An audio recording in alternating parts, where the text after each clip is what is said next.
Hello गाई दर्शक नमस्ते, म शेख गोपाल। न्युजिल्यान्डदेखि नेपाल आउँदै गर्दा मैले यहाँ चाहिँ धेरै घुम्ने मौका पनि पाएँ र आज हाम्रो देवीनगरमा रहेको हिजो म पाहुना खाना चाहिँ हाम्रो बुवाको घरमा आएको थिएँ, मेरो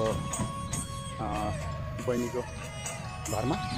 त्यसै क्रममा चाहिँ आज चाहिँ उहाँले चाहिँ बुवाले चाहिँ म तपाईँलाई चाहिँ यहाँको एकदम फेमस एउटा हवेली छ जहाँ चाहिँ देश विदेशबाट आएर बस्छन्, म त्यहाँ तपाईँलाई घुमाउन लाँदैछु भनेर म आज चाहिँ त्यो घुम्ने क्रममा यहाँ आएको छु। म तपाईँलाई चाहिँ यसको भिडियो देखाउँछु है त। यो हवेलीको यो गेट हो, यसमा भनेर चाहिँ पार्किङ साइड यता भनिरहेको छ, देख्न सक्नुहुन्छ। यो हवेलीको गेटबाट म भित्र घुस्दैछु।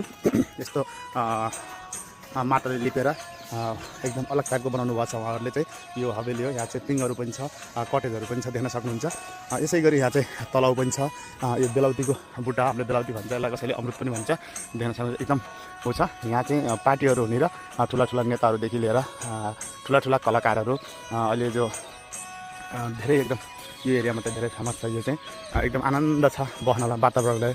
यहाँ पनि खरायोहरू पनि रहेछ र यहाँ शेर पनि छ, उतापट्टि दुईवटा शेर छन् भन्ने कुरो छ, त्यो पनि म तपाईँलाई देखाउने कोसिस गर्नेछु। म तपाईँहरूलाई चाहिँ यहाँको बारेमा चाहिँ उहाँलाई म सोध्छु। उहाँले बुवा नमस्कार। नमस्कार।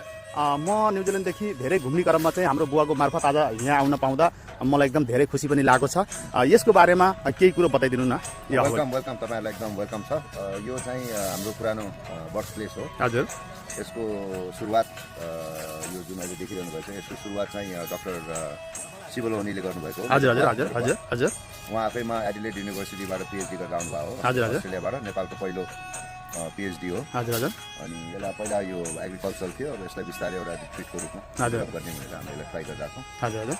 अहिले यसमा 25वटा रुम्स छ, हजुर हजुर, हलहरू छ, हजुर हजुर, स्विमिङ पुल छ। हजुर हजुर। अनि हामी चाहिँ यसमा मिटिङ्स, इन्सेन्टिभ, सेमिनार, इभेन्ट्सहरू, हजुर लार्ज इभेन्ट्सहरू, कन्सर्टहरू हजुर हजुर त्यसमा फोकस गर्छौँ। र पर्यटनको मामलामा पनि जङ्गल नजिकै छ, हजुरलाई थाहै छ, जङ्गल सफारीहरू यताउति, हजुर हजुर, स्वादिष्ट लोकल खाना इत्यादि। यसको बारेमा हल्का देखाइदिनुहोस् है त, कहाँ के कस्तो छ भनेर चाहिँ। म अगाडिको एरिया, यो फ्रन्ट एरिया यो भइहाल्यो। यो स्विमिङ पुलहरू छ, अलि हल्का कन्स्ट्रक्सन चलिरहेको छ। एकदम एकदम स्विमिङ पुल सुरु हुनुभन्दा अगाडि हजुर बारहरू हाम्रो यता पछाडि छ, रुम्सहरू यता छन्, त्यो साइडमा कन्फरेन्स हलहरू छ इत्यादि। हजुर यसो एकदम धेरै धेरै धन्यवाद। म मेरो छोरो यो कान्छोले देखाउँछ। ल यसको बारेमा चाहिँ मलाई चाहिँ हल्का यसको भिजिट गराउनु। यसमा चाहिँ बुवा बाघहरू चाहिँ छ भने यहाँबाट अलिक कति टाढा पर्छ त्यो बाघबाट? तपाईँको 1.5 किलोमिटर। 1.5 किलोमिटर जङ्गलको छेउमै बोर्डरमै छ। हजुर हजुर। तिनीहरूलाई चाहिँ जस्तो बिमारी जीवजन्तु छ भने पनि हजुर तिनीहरूलाई समातेर ल्याएर औषधि उपचार गराएर तन्दुरुस्त भए पनि छोड्ने। त्यो पनि हामीले म देखाउने कोसिस गर्नेछु। यसै गरी यहाँ देख्न सक्नुहुन्छ आनन्द यो स्विमिङ पुल हो। अहिले जाडोको मौसम भएर यहाँ पानी चाहिँ अहिले निकाल्नु भएर चाहिँ पानीलाई चाहिँ अहिले छैन। यसै गरी अरू पनि म तपाईँलाई देखाउने पुरा कोसिस गर्नेछु। तपाईँहरू देश विदेशबाट आउँदै हुनुहुन्छ भने चाहिँ घुम्नै पर्ने, भिजिट गर्न पर्ने ठाउँ एउटा। खानपिनको राम्रो व्यवस्था छ। यहाँ खानपिनदेखि बस्नलाई रुमहरूको पनि सबै व्यवस्था छ, एकदम राम्रो छ। तपाईँहरू चाहिँ एकबार भिजिट गर्नु होला भन्न चाहन्छु। अब म तपाईँलाई चाहिँ यता रुम साइड लाने। अब म चाहिँ रुम त साइड जाँदैछु। यो रुम हाम्रो बुवाले खोल्दै हुनुहुन्छ, देख्न सक्नुहुन्छ। यो रुम कस्तो छ, म पनि फर्स्ट टाइम आएको, एकदम धेरै नाम चलेको यो हवेली हो। अब म रुमभित्र जाँदैछु, म देखाउँछु तपाईँलाई रुमको अवस्था है त। यो देख्न सक्नुहुन्छ, वाउ एकदम दामी छ रुम, देख्न सक्नुहुन्छ।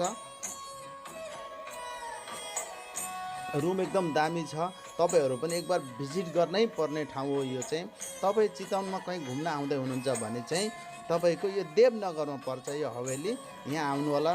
एकदम के डिलक्स रुम छ, देख्न सक्नुहुन्छ। एकदम पुरै फेसिलिटी चाहिँ तपाईँको 5 स्टारको जस्तो छ बस्नलाई। तपाईँको केही आफै ड्रिङ्कहरू पनि एकदम सबै सुविधा भएको देखिसक्नुभयो रुम। अब यसपछि मैले तपाईँलाई यता लाँदैछु।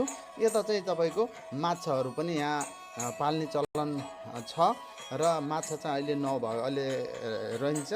माछा चाहिँ पछि हाल्ने भनेर पोखरी तयारी गर्नुभएको छ।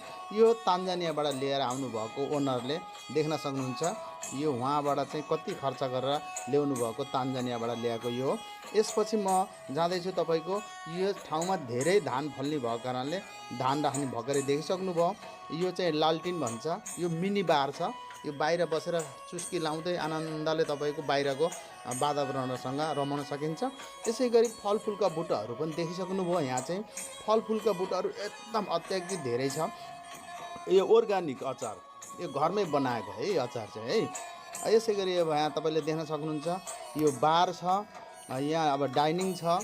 सबै चिज एकदम के जो होटलमा हुनुपर्ने सबै छ। यो देख्न सक्नुहुन्छ यहाँ चाहिँ पहिला जमानामा कति मेहनत गरेर बनाउनु भएको यो कलाहरूलाई सम्मान गर्नुपर्छ। एकदम सबै चिज भएको एकदम दामी। यस्तै भिडियोहरू चाहिँ तपाईँले यसको सेकेन्ड पार्टमा अझ धेरै मैले देखाउने छु तपाईँलाई चाहिँ। फुल भिडियो हेरिदिनु भएकोमा धेरै धन्यवाद। तपाईँलाई सेकेन्ड पार्टमा यसको पुरै म देखाउने कोसिस गर्छु। Thank you.